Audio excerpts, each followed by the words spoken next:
Hello students, welcome on dreamer study. And हम बात करेंगे आपके केमिस्ट्री के एग्ज़ाम के बारे में। और अभी आपके पास 3 डेज़ बचे हुए हैं आज का दिन मिला करके। तो देखते हैं किस तरीके से आपको टैकल करना है और किस तरीके से आपने चीज़ें पढ़ी हुई हैं और किस तरीके से पढ़नी है। लेफ्ट डेज़ में किस तरीके से चीज़ें रिवीजन करनी है। एक चीज़ हमेशा ध्यान रखिए कि जब भी आप कोई चीज़ ऐसे सोचते हैं कि भाई इतना दिन बचा है, इतना दिन बचा है, उससे पहले का 365 डेज़ का आप लोग ध्यान रखिए कि आपने मेहनत करी है, ठीक है ना।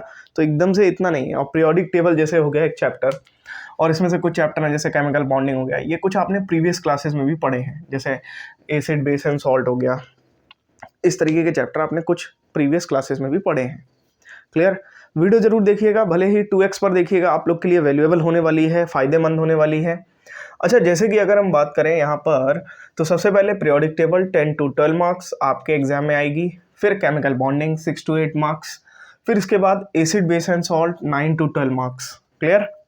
डेफिनेट ये जो मार्किंग स्कीम है थोड़ा बहुत फ्लक्चुएशन हो सकता है, बट एक्चुअल में इसी तरीके से रहता है। Analytical chemistry 3 to 5 marks. And फिर बात करें आपकी मूल कॉन्सेप्ट एंड स्टाइयोकेमिस्ट्री की, तो यहाँ पर ये हो गया 10 to 12 मार्क्स। इलेक्ट्रोलिसिस की बात करें 6 to 8 मार्क्स हो गया, है ना। लास्ट टाइम इलेक्ट्रोलिसिस थोड़ा सा ज़्यादा आ गया था एग्जाम में। और मेटलर्जी की बात करें तो 8 to 10 मार्क्स। देन फिर हम बात करेंगे HCl की 5 to 7 marks, ammonia 8 to 10 marks, and nitric acid 5 to 7 marks, sulphuric acid 3 to 5 marks. ठीक है ना। ये स्टडी ऑफ कंपाउंड्स में आप देखेंगे केवल एक और एक बेस है, वो है अमोनिया। तो अमोनिया से थोड़ा ज़्यादा पूछता है, बाकी 3 एसिड हैं, तो इस वजह से इन एसिड में थोड़ा सा मार्क डिवीज़न इस तरीके से हो जाता है। क्लियर। अब हम आपको ये भी बताएंगे किस तरीके से आपको क्या पहले पढ़ना चाहिए और किस तरीके से क्या चीज़ों को प्रैक्टिस करना चाहिए। क्लियर। यहाँ पर अगर हम ऑर्गेनिक केमिस्ट्री की बात करें तो ये 12 to 15 मार्क्स की आपकी ऑर्गेनिक केमिस्ट्री है। ऑर्गेनिक केमिस्ट्री में ये ज़्यादा भी हो सकती है वेटेज, है ना। ज़्यादा गया 20 मार्क्स तक खींच देंगे, है ना, इससे ज़्यादा कर नहीं पाएंगे। तो 12 to 15 मार्क्स ये मान करके रखिए, इतना आएगा ही आएगा। 15 तक आ जाएगा तो लगभग अच्छा खासा वेटेज है, 1/4 हो जाएगा एक तरीके से। तो आपको पढ़ना क्या है, किस तरीके से पढ़ना है, तो देखिए ज़रा, अगर हम बात करें यहाँ पर आपके 3 ये जो चैप्टर्स हैं, ये आपने बहुत पहले भी पढ़े हैं और अभी भी। तो इनको पढ़ने के बाद इनके क्वेश्चन को प्रैक्टिस करिए, PYQ क्वेश्चंस को बहुत ज़्यादा। क्लियर।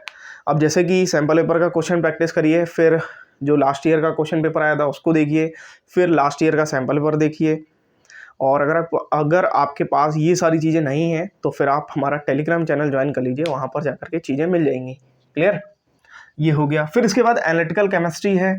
तो इस चैप्टर में बेसिकली कुछ नहीं है, एक तरीके से बस चीज़ें समझना है और रटना भी है कहीं ना कहीं।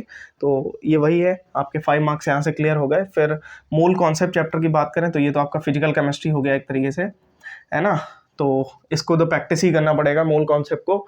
10 से 15 मार्क्स तक का एग्जाम में आपके रखा हुआ है। मेटलर्जी हो गया, इलेक्ट्रोलिसिस हो गया, है ना। तो कहीं ना कहीं इलेक्ट्रोलिसिस और मेटलर्जी, तो ये दोनों ही एक तरीके से बच्चों को थोड़ा दिक्कत करते हैं ये चैप्टर्स।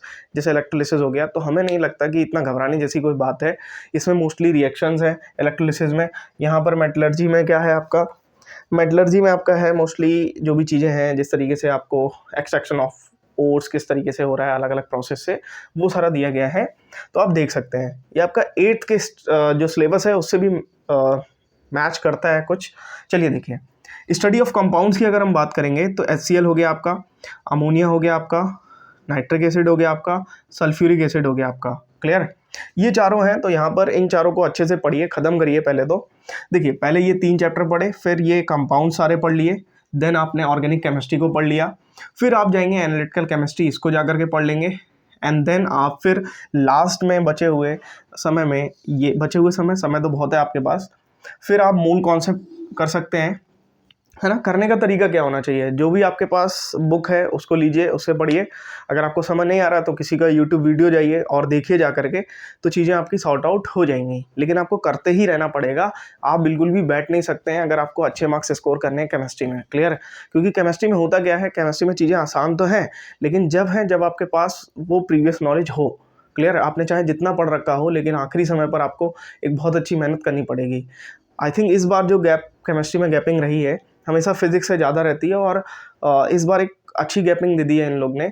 और मैथ्स भी आप इसमें बीच में प्रैक्टिस करते रहिए, जब बहुत ज़्यादा फटीक हो जाए केमिस्ट्री पढ़ते हुए तो मैथ्स पढ़िए, है ना। और ऑप्शनल भी है आप लोग का, तो ऑप्शनल भी पढ़ सकते हैं। क्लियर। तो ये बहुत ही अच्छी स्ट्रेटजी है आप लोग के पास कि आप लोग किस तरीके से पढ़ें। अब देखिए एग्ज़ाम में अगर हम बात करें, एग्ज़ाम किस तरीके का रहता है, तो एग्ज़ाम में अगर आप देखेंगे तो 40 marks section A and 40 marks section B. अगर आप जितना भी देखेंगे ना केमिस्ट्री का क्वेश्चन पेपर, वैसे तो फिजिक्स का भी 1 मार्कर रहता है, लेकिन केमिस्ट्री की अगर हम बात करें तो केमिस्ट्री में भी सारे क्वेश्चन लगभग 1 मार्कर ही रहते हैं। कुछ रिएक्शन लिखने को आ गई, अदरवाइज, है ना, ये चीज़ है। अब जैसे आपका अगर हम बात करें केमिस्ट्री में आप लोग बुक कौन सा फॉलो कर सकते हैं, तो आपके पास होगी बुक आपकी सेलिना होगी। प्रीवियस ईयर बुक की कोई ज़रूरत नहीं है केमिस्ट्री में, सेलिना में काफ़ी सारे क्वेश्चन दिए गए हैं, सफिशिएंट हैं आप लोग के लिए, वही क्वेश्चंस लगाइए आप लोग। और हमने आपको फिर से बताया कि 2024 का सैम्पल पेपर, 2023 का क्वेश्चन पेपर, है ना, और 2023 का सैम्पल पेपर, क्लियर, और 2022 का क्वेश्चन पेपर, 2022 का सैम्पल पेपर, 2021 सेमेस्टर 1 का क्वेश्चन पेपर और 2021 सेमेस्टर 1 का सैम्पल पेपर। क्लियर। ये चीज़ देखिए यहाँ पे, ये सेमेस्टर 2 था, ये सेमेस्टर 2, क्लियर। और ये क्या है, क्वेश्चन पेपर। तो अगर आप इतना कर लेंगे, इतना ही सफिशिएंट है ना। और फिर जितने क्वेश्चन प्रैक्टिस कर लें, that is sufficient for you. Clear. Concept आपके क्लियर होंगे तो चीज़ें आपके लिए आसान होंगी। बाकी हमारी तरफ से क्या हो सकता है आप लोग के लिए, तो हम आपको सबसे पहले ऑर्गेनिक केमिस्ट्री बताएंगे, क्लियर। इसके बाद स्टडी ऑफ कंपाउंड्स, और फिर इसके बाद हम आपको प्रैक्टिस कराएंगे जैसे एनालिटिकल केमिस्ट्री के जितने भी क्वेश्चंस हैं सारे के सारे। एंड देन आप अगर देखेंगे तो फिर periodic table, chemical bonding, acid base and salt, इनके क्वेश्चंस डिस्कस करेंगे। तो इस तरीके से हम आपको चीज़ें बताने वाले हैं। क्लियर।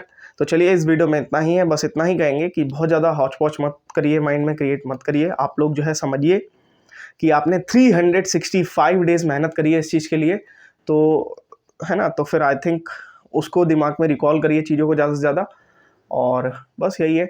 और वीडियो को जब भी देखिए तो हमें लगता है कि अगर आपको 2x पे समझ आती है तो 2x पे देख लीजिए, है ना, जिससे कि आपका टाइम बच जाएगा। Clear. Okay, bye all of you, take care, मिलते हैं नेक्स्ट वीडियो में।